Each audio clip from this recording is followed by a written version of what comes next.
the ads in the background, like some stupid banner. But I said I wouldn't do it. Wait. Okay.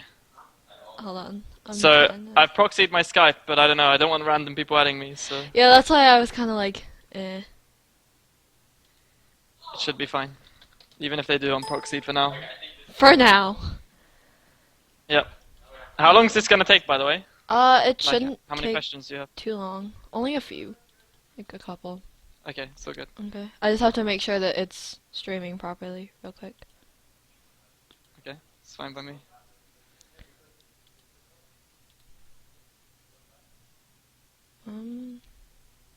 Yeah. What are you even doing? It's hide and seek. Holy shit. They're playing Warcraft 3, so I don't really know what's going on, to be honest. It looks pretty fun though. Right. Sounds interesting. Right, maybe if I move my shit, I'll get a better. It won't just be my head on the cam. Right, that's a bit better. Should be fine. Be careful when you scream. Okay, fine. Still be okay. Yeah, it's fine. Okay. So, alright. So, like, before we start getting into, like, the trials and triumphs that come with being a pro team in the LCS, like, I want to talk about you as an individual at first. Like, rumor has it that you were a major League of a major league chess player. Like, chess is a game that involves a lot of strategy, and you have to be able to plan ahead in order to be able to win. And in your interview with Shox, you mentioned that you prefer being the shot caller. Do you think that that's had, like, a major impact on your ability to be the shot caller for Super Hot Crew? Like, the whole chess thing was kind of a massive troll. Like, my friend added to my Leaguepedia page saying I was a major league chess player.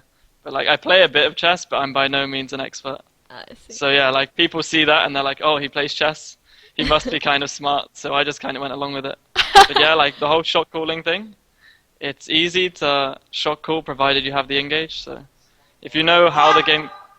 Jeez, be quiet, Relez. Holy shit. So yeah, if you know what's going to happen before they do something, then it's just easy to predict how they're going to play, and then you can react accordingly. I see. Okay, and you're still quite young at 17 years old. You're turning 18 in a couple weeks, I think? Maybe. No, I'm 18 now. Dang it! And I'm turning 19 in a couple weeks. Darn it! So yeah. I'm done researching, like, I'm just done. It's fine, my league feed is just outdated, like, it's no problem. But yeah, I'm 18 now, I'm 19 on the 25th of March. I see. Okay. So, hopefully we'll have a few victories by then, so we can actually celebrate. So, being a professional player takes a lot of time and dedication to practice and just improve as an individual and as a team. If you hadn't come back from when you had left originally and played in the LCS Spring Split, where do you think you'd be right now? I'd still probably be studying at uni, because before I was in LCS, I was playing like amateur and studying computer forensics at university in England. So I'd probably still be doing that. I'd have exams in a few weeks instead of LCS. And yeah, I guess a few years down the line, I'd probably be a professional IT guy, I guess. Okay. So, earlier in the season, Super Hot Crew was definitely off to a shaky start, which is only to be expected of a team that's just coming into their own. And you finished strongly with a win against Rocket, the Polish powerhouse that was at the top of the league in Week 7.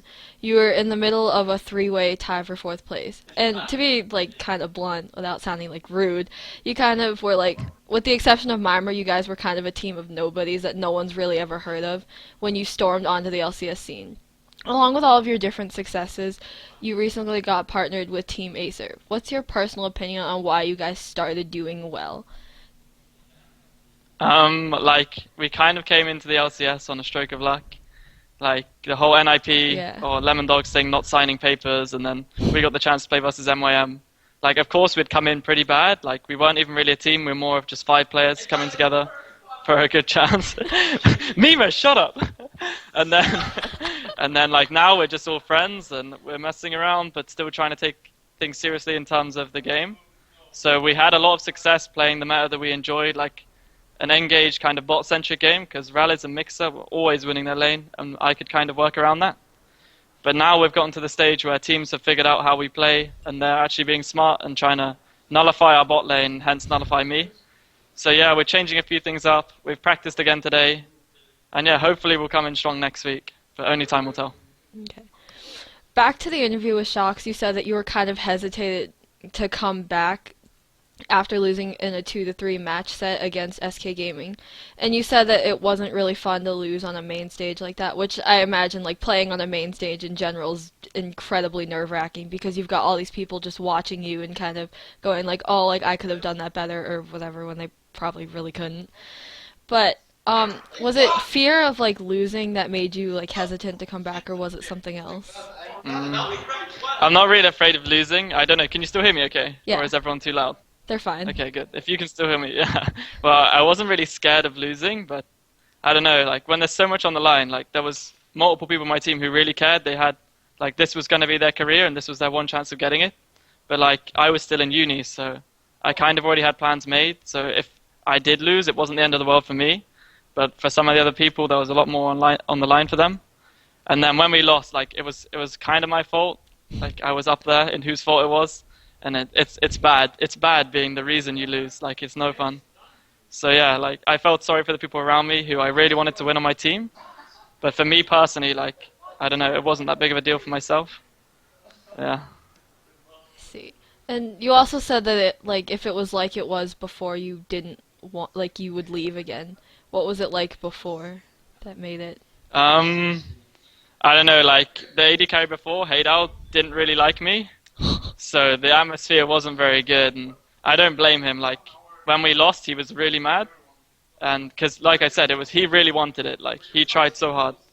And now we have Rallis, he's a lot more laid back, and he views the game a lot more objectively. So when we make mistakes, he doesn't just get pissed, he kind of tries to fix it instead. And that's what I like. Like, to improve, you have to not get mad, you just have to take the constructive criticism, I guess, and move on. Okay. And I want to bring out your jungling pool. A champion that you brought to the table is Wukong, and there's a lot of speculation that he appears to be ridiculously efficient with or without items, really. In a couple of Alliance's games, there were comments being tossed around that, like, a Fed Irelia with 3 core items seemed to be doing... Sorry. Seem to be doing, like, as much or possibly less than Shook on Wukong with only 1 core item. Well, Irelia spent a lot of time farming in the top lane. Whether you get a kill or not, you typically have a consistent amount of gold coming in with the CS. And whereas a jungler kind of relies heavily on the success of ganks and pressure that they can put on a lane. Like, what's your thoughts on that? Okay, like, I think Wukong's good, because regardless of how well your item build is, you've got pretty high base damage, and you've got a consistent CC. Like, a knock-up hitting multiple people is so strong, but I feel like the meta's kind of shifting away from these bot lane 3v3s, and that's what Wukong really excelled on. Like, you can go in stealth, knock up 1 or 2 people, and in any 3v3, provided you burst 1 target, you instantly win the 3v3. And that's why Wukong was so good, because you don't need tons of items to win a 3v3, you just need to get on the right target. And yeah, that's when Wukong was really strong, but I don't get to play him much now, but hopefully I'll be able to play him again soon. And finally, like, for kind of my last question, with every success, there's kind of a chance of things going wrong. And, like, unfortunately, you guys went 0-4. It was super weak. What do you think